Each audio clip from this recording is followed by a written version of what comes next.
I think first shooting din namin itong last week of July. Isa sa inaabangang entry sa darating na Metro Manila Film Festival ang pelikulang pagsasamahan nina Judy Ann Santos, Vic Soto at Senator Bong Revilla. Isang malaking karangalan para kay Juday ang makasama sa iisang proyekto ang dalawang higanting aktor. Nakakataba ng puso.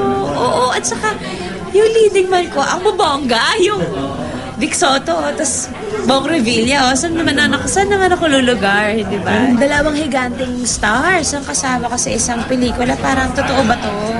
Nangyayari ba talaga? 5 malalaking produksyon ang nasa likod ng pelikulang Si Agimat, Si Enteng Cabisote and Me. Even before naman they presented the film to me, iba na yung storya. So, sobra kong na-appreciate yun. And nagpasalamat din ako na ako yung kinonsider nila.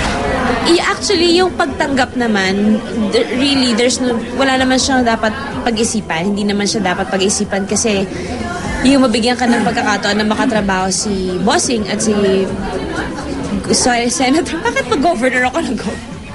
At si Senator, di ba? In one movie, malaking bagay. Bagamat veterano na ring maituturing sa mga film fest movies, aminado ang aktres na kabado siya sa proyektong ito. Kasi hindi ko alam kung paano ako makikitungo. Paano ba yun? Hindi ko nakatraba. Si Bossing hindi pa. Though pag dumadalaw ako sa Bulaga, hi, hello, ganyan.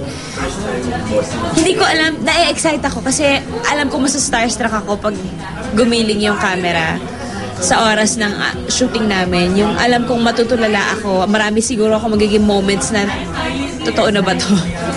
Samantala, this October ay magdadalawang taon na ang kanilang anak ni Ryan Agoncillo. Wala pa ba silang balak na sundan si Lucio?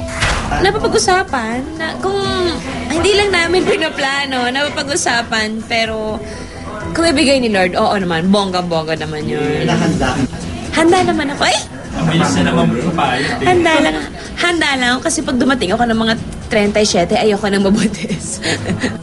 Habang hinihintay ang simula ng shooting ng kanyang Film Fest entry, abala muna si Juday sa promo ng kanyang Cinemalaya entry, ang mga mumunting lihim.